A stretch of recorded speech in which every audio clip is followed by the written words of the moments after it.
잘 읽으셨어요. 오늘 사순절을 시작하는 참회의 수요일 혹은 성회 수요일 혹은 제의 수요일 이렇게 세 가지 표현으로 쓰는 사순절의 첫날이기도 합니다. 우리 옆에 계신 분들에게 좀 의미 있는 인사를 한마디 하도록 하겠습니다.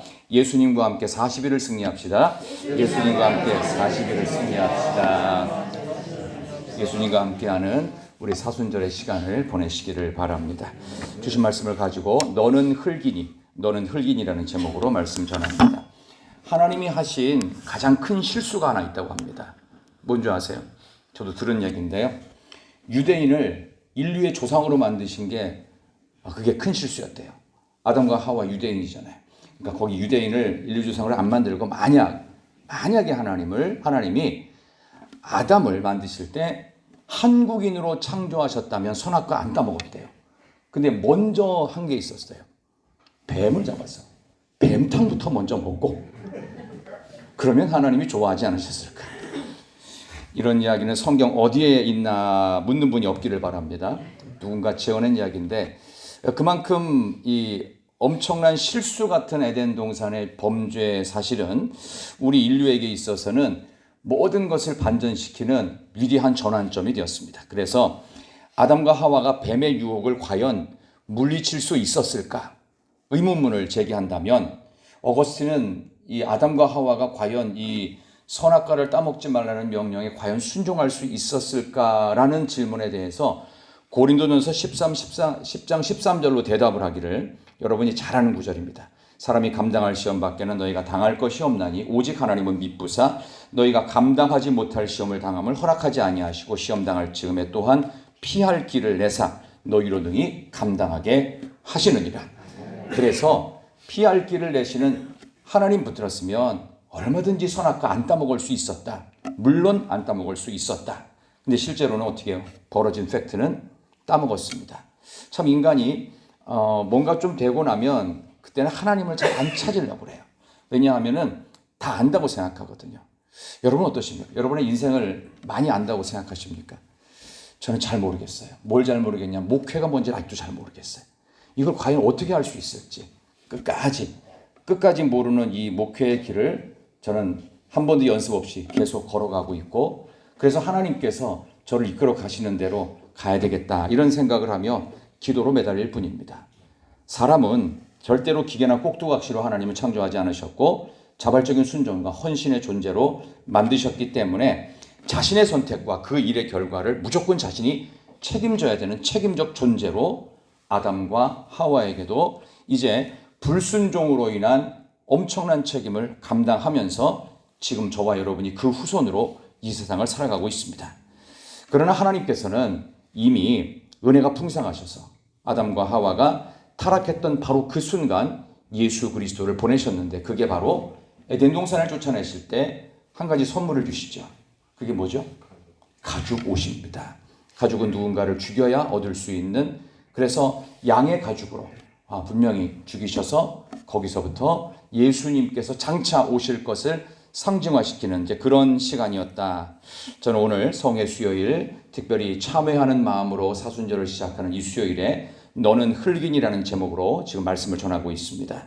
하나님께서는 우리 인류를 찾아오셨는데 이미 에덴 동산에서부터 범죄한 우리 인류의 현 주소는 딱 두 가지였어요. 전적으로 타락했어요. 그러니까 타락을 조그만 게 아니에요. 전부 다 하나도 빠짐없이 완벽 타락, 전적 타락. 그 다음에 또 하나. 그럼 타락했으면 하나님의 형상으로 회복하면 될 거 아니에요.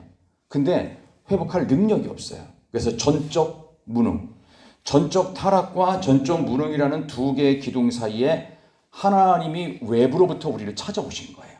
그러니까 우리 스스로는 회복할 능력도 없고 우리 스스로는 선해질 수도 없고 우리 스스로는 깨끗해지거나 괜찮아질 수가 없는 존재다. 그러니까 하나님이 강권적으로 찾아오셨어요. 그게 바로 아담아, 내가 어디 있느냐. 만약 이 질문에 대해서 아담이 하나님 제가 여기 있습니다. 제가 사실은 하나님이 따먹지 말라고 하는 저 선악과를 하와가 줘서 저도 함께 따먹었습니다. 저를 벌해 주십시오. 이렇게 나갔더라면 좋았을 텐데 사람은 뭔가 문제가 생기면 그때는 핑계를 대기 시작합니다. 책임을 전가하기 시작하고 변명거리를 찾습니다. 하나님이 만들어 주신 저 하와가 나로 먹게 해서 내가 범죄했다. 그 누구 잘못이라는 거예요? 하와를 만드신 하나님 탓을 하고 있는 거예요. 그렇죠? 물론 모면하고 싶었겠죠. 근데 남에게 핑계를 댈 시간이 없습니다. 저는 어떤 분이 그런 얘기를 하더라고요. 그 운동선수로 기억이 나는데요. 굉장히 힘들죠. 인생이라는 게. 운동한다는 것 자체가 다른 사람보다 더 많이 해야 그래도 좋은 연봉 받고 롱런을 할 수 있지 않겠어요? 그래서 운동 열심히 하다가 관리 못하는 선수들이 20대 어떤 경우에는 초반, 중반에 그냥 은퇴를 하는 그런 슬픈 일도 있고 잘 관리하면 30대 후반 어떤 경우에는 40대까지 그렇게 운동을 하는 선수도 있는데 그 어떤 운동선수가 저한테 그때 그런 얘기 했던 거 기억납니다. 참 사람이 참 부족한데 뭐라고 그 사람이 얘기하냐면 운동하는 시간도 힘들고 뭐도 참 어렵고 그런데 누구나 다 힘들고 누구나 다 어렵다 이거예요. 근데 이게 힘드니까 너무 마음이 힘들더라는 거예요. 그 다음날 의욕도 안 생기고 잠도 안 오고 그래서 어느 순간부터 결심을 했대요. 어차피 힘든 것 힘들다고 생각하지 말자. 어차피 어려운 거 어렵다고 생각하지 말자. 그렇게 결심을 했대요. 조금 힘든 게 오잖아. 힘든 게 아니고 똑같이 하는 거야. 좀 어려워지잖아. 다 어려워. 그러니까 나 여기서 내 자리에서 최선을 다하면 돼. 해서 더 열정을 내게 되었다. 그래서 롱런했다. 이제 그런 얘기를 하는 겁니다. 근데 우리는 아무리 노력을 해도 이 타락한 상태에서 회복이 안 됩니다. 무조건적인 하나님의 은혜 없이는 불가능합니다. 그러니까 하나님이 먼저 찾아오신 거예요. 범죄한 아담에게. 아담아, 내가 어디 있느냐. 좀 부연을 설명드리면 너 내 품으로 돌아와야 돼. 돌아와야 살아. 하면서 하나님을 먼저 찾지 않고 하나님이 먼저 아담을 찾으십니다. 예수님도 마찬가지예요. 우리를 먼저 찾아오셨지. 내가 구원받고 천국 들어가고 하나님 형상 회복하기 위해서 예수님을 먼저 찾는 일은 전 인류 단 한 명도 없습니다. 주님이 먼저 오신 거예요. 무조건.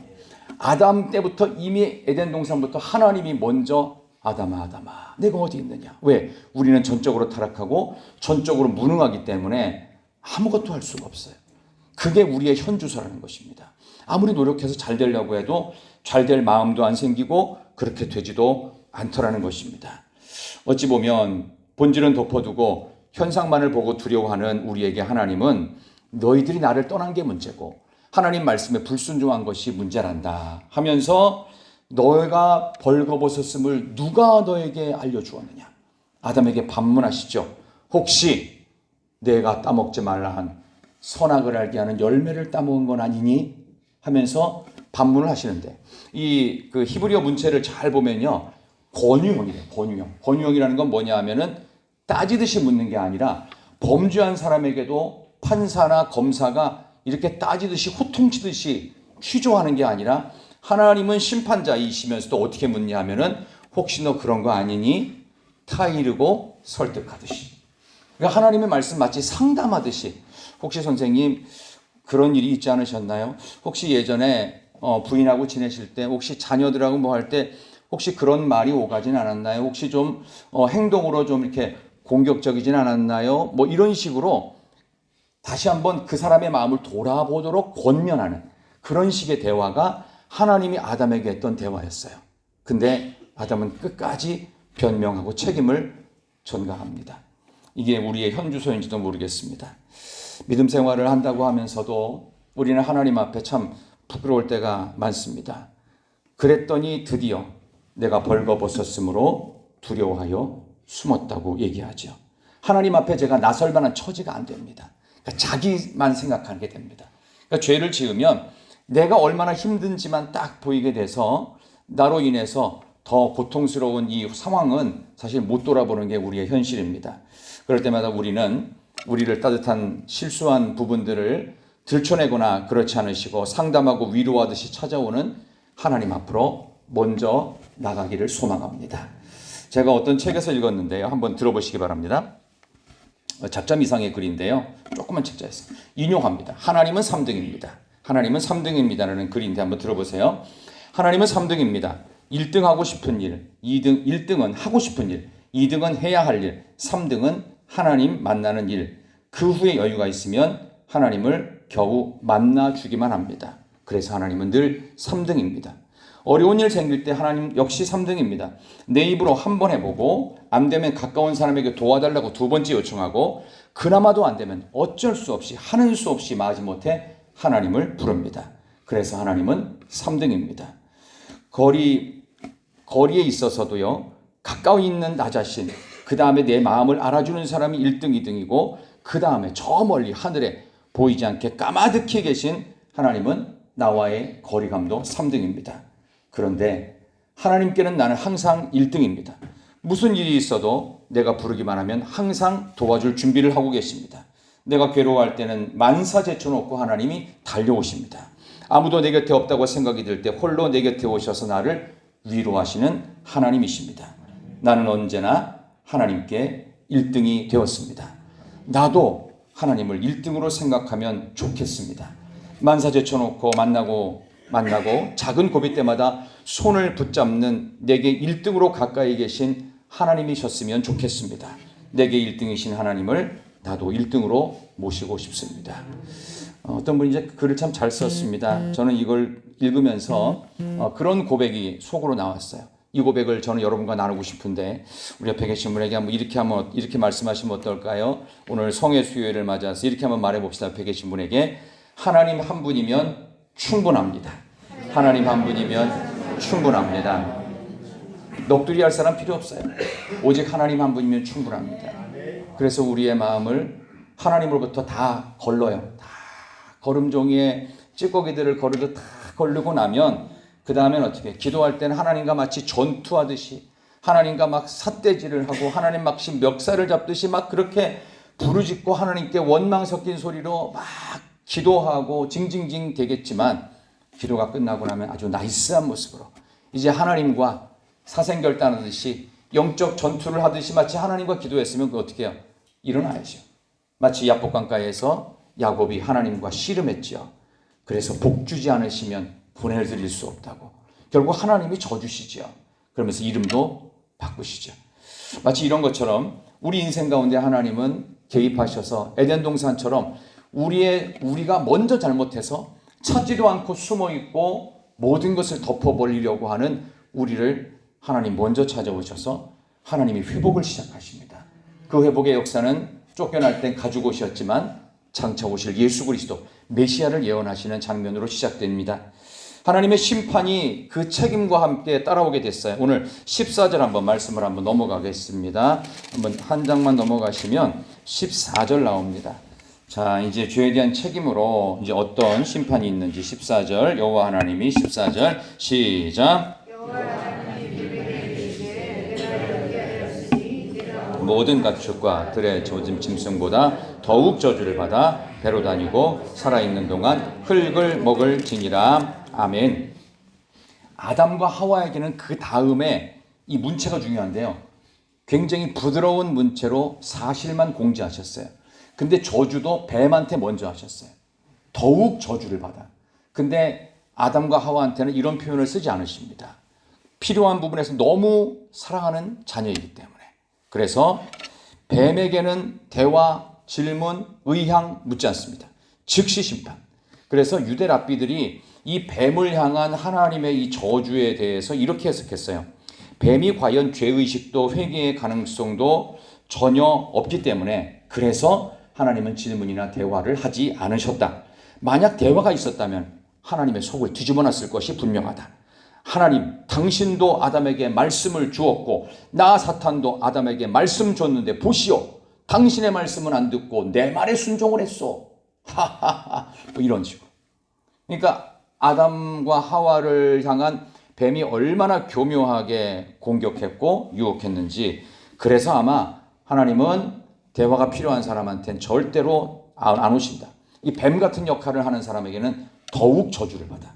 그러니까 그 더러움에 내버려 두는 거죠. 로마서에 나오는 더러움에 내버려 두는 그런 거.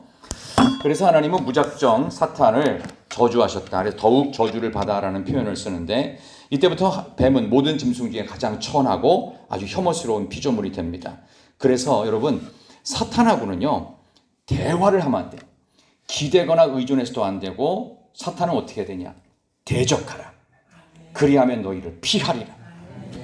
우리를 피해갈 수 있도록 우리가 사탄하고 이렇게 뭐 대화를 하고 이렇게 같이 뭔가 하려고 하면 100% 칩니다. 그러니까 넘어가면 안 됩니다. 절대 넘어가면 안 돼요. 이게 이런 역할을 가장 쉬운 게 뭐냐면 무당 점술 이단입니다. 만나지도 마시고요. 인사도 하지 마십시오. 다음에 한 번 더 올 때도 기쁜 마음으로 오지 말고 다시는 오지 말라고 하면서 딱 차단해야 됩니다. 뭐 대표적인 뭐 신천지 요즘 이단 주의보를 좀 말씀드리고 싶은데, 신천지가 요즘 제일 쉽게 하는 게 뭐냐 하면 성경 공부 이전에 무슨 상담 같은 거 합니다. 상담 같은 거. 그리고 먹는 거 나눠주고 막 그랬거든요. 근데 또 하나가 있대요. 뭔가 봤더니 마사지 포교를 한대요. 그러니까 어르신들, 좀 몸이 불편한 분들 오시라고 그래가지고 여기는 무료로 어르신들 건강을 위해서 도움드리는 단체입니다. 이래서 막 마사지 해드리고, 그 다음에 영양제 뭐 이렇게 음료 주고 뭐 이러면서 계속 그렇게 포교를 한답니다. 그래서 어르신들 포교하는 이런 일들이 있다고 합니다. 이게 뱀들이 하는 일들이 다 이래요. 그러니까 더욱 저주를 받을 그런 이단 사이비에 절대로 여러분들이 동조하지도 마시고 넘어가지도 않으시기를 바랍니다. 그 다음에 여자를 향한 하나님의 심판이 있고 남자를 향한 심판이 순서대로 나오는데, 먼저 여자를 향한 심판은 뭐였냐 하면 여러분이 잘 아는 대로 임신하는 고통을 크게 더하리니 이렇게 나옵니다. 16절 볼까요? 자, 이걸 좀 해석해 드릴게요. 자, 우리 3장 16절 말씀을 한번 같이 읽어 보겠습니다. 창세기 3장 16절, 또 여자에게 시작.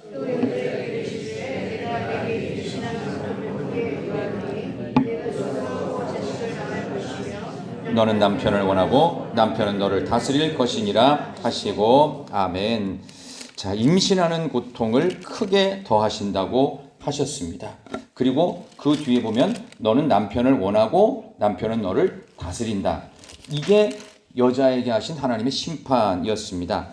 자, 근데 이게요, 해석을 좀 잘해야 되는 게 히브리어 문법과 단어의 이 배열이 중요한데, 하와가 만약에, 그러니까 임신하는 고통을 크게 더하는데, 만약에 죄를 짓지 않았다면 임신, 해산, 월경으로 인한 고통과 불편은 거의 없었을 것이고, 임신 기간도 대단히 짧고 해산의 고통도 큰 고통 없이, 출산과 육아는 힘든 시간이 아니라 오히려 행복하고 넘치는 감격이 있었을 것이다. 이렇게 유대인들의 학자가 얘기합니다. 그런 문체라는 거예요.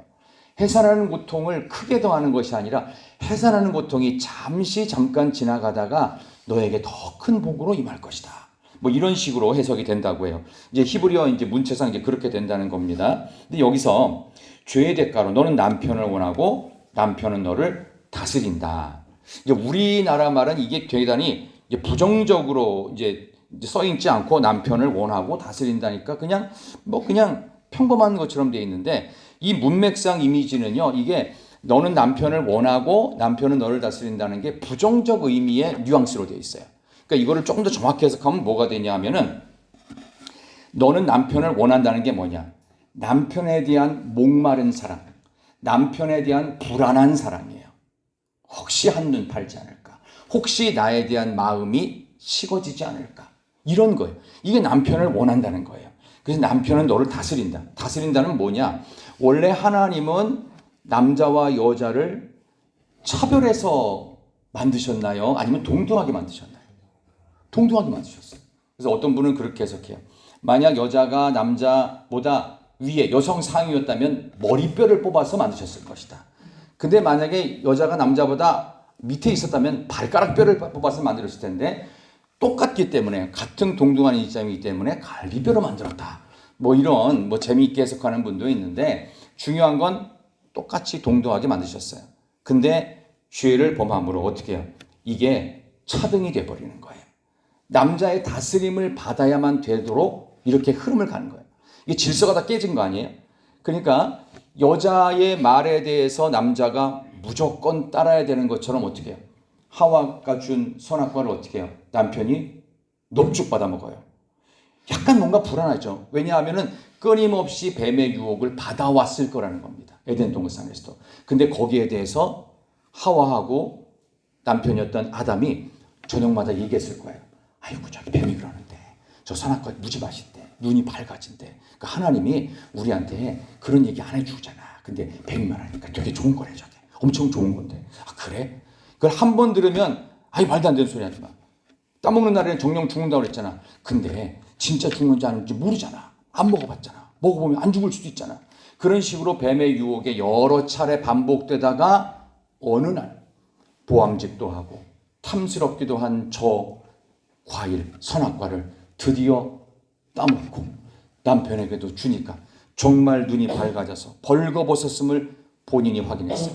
이 벌거벗었음을 확인했다는 거는 내가 아우 창피해 부끄러워 벌거벗었어 이게 아니고 뭐냐 하면은 내가 얼마나 지금 심각한 죄를 졌는지 자신의 실상을 봤다는 뜻입니다.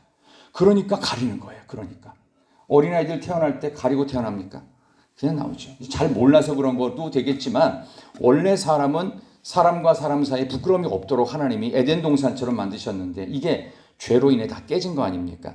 이제 그런 의미가 됩니다. 그 다음에 고린도전서 11장에 보면 드디어 예수 그리스도 안에서 바울은 말하기를 남녀가 평등하게 되었다. 이런 선언을 하게 되죠. 자, 그럼 아담이 받은 심판은 뭘까요? 오늘 본문 말씀에서 아담이 받은 심판 17절에서 19절 보겠습니다.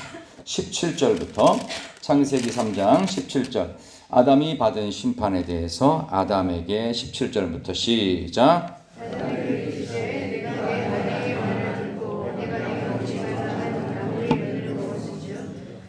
너로 말미암아 저주를 받고 너는 내 평생에 수고하여야 그 소산을 먹으리라. 땅이 내게 가시덤불과 엉겅퀴를 낼 것이라. 내가 먹을 것은 밭의 채소인즉 아멘. 여기까지요. 자, 17절에 보면 아담에게 이르시되 하는데 아담에게 저주를 한 게 아니라 어디에 저주를 했어요? 땅은 너로 말미암아 저주를 받는다. 그러니까 에덴 동산에 처음에 있었던 거기 풀이라든지 나뭇가지라든지 이런 것들은 워낙 부드럽고 워낙 포근해가지고 아담과 하와가 마음껏 뛰어놀아도 이런 나뭇가지라든가 풀잎에 베이거나 다치는 일이 없었을 거라는 거예요. 근데 어떻게 해요? 땅이 가시덤불 엉겅퀴를 낼 것이다. 저주를 받아서 평생 수고하여야 그 소산을 먹게 된다. 그냥 적당히만 둬도 마음껏 얼마든지 풍성하게 자랄 수 있는 에덴 동산에서 추방됨과 동시에 모든 땅들이 저주를 받아서 너를 불편하게 하고 힘들게 할 것이다. 왜? 죄의 대가라는 것입니다. 그러니까 하나님을 떠난 결과를 하나님은 지금 죄를 지은 결과를 아담 자신이 아닌 환경 속에 부여하셨어요. 근데 그 거치고 척박한 환경 속에서 어떻게 아담이 땀을 흘려야 이마에 땀이 흘러야 살아갈 수 있도록 하셨어요. 원래는 안 그랬는데. 그래서 사자들이 어린 양과 뛰놀고 장난쳐도 물지 않는 그런 찬양이 있죠. 그런 이사야서에 있는 내용을 그대로 고백한 건데 그 이사야가 저 천국의 모습이 원래 그렇게 될 것이다. 그래서 여러분이 가게 될 저 천국의 모습은 우리가 생각하는 모든 맹수들, 우리가 생각하는 모든 거친 환경들이 오히려 우리를 보호해주고 감싸주는 원래의 에덴보다 더 큰 새로운 창조물로서 하나님께 천국을 준비하고 계신 줄 믿습니다. 그러니까 여기서 힘들었던 부분 너무 억울하지 마십시오. 저 천국이 있습니다. 옛날에는 7, 80 살면 많이 살았지만 요즘은 웬만하면 90 넘기는 분들도 의외로 많으시더라고요. 그러나 100세 넘겨서 사는 거 모르겠습니다. 저는 그런 생각이 들어요. 뭐 저희 나이가 많지 않지만 살아왔던 시간보다 살아갈 시간이 적은 것 같아요. 이쯤 되면요. 이미 언덕 한번 넘었으면 이젠 천국 갈 준비 무조건 해야 돼. 무조건 해야 돼. 그 전까지는 좀 어떻게 열심히 뭔가를 이루고 성공도 하고 기반도 닦고 최선을 다했지만 이제 한번 딱 올라가서 이제 후반전 들어가잖아요. 그러면 끝날 때가 있어요. 끝나서 영원한 아버지의 품으로 갈 준비, 천국 갈 준비. 우리가 좀 그랬으면 좋겠다. 그런 의미에서 사순절인 첫날인 오늘 참회의 수요일에 하나님께서 우리에게 이 말씀을 통해 어떤 메시지로 다가오게 해주실지 마지막을 한번 기대해 보면서 오늘 이 본문의 말씀을 정리하는 마지막 구절 19절로 들어가겠습니다. 19절 내가 흙으로 시작.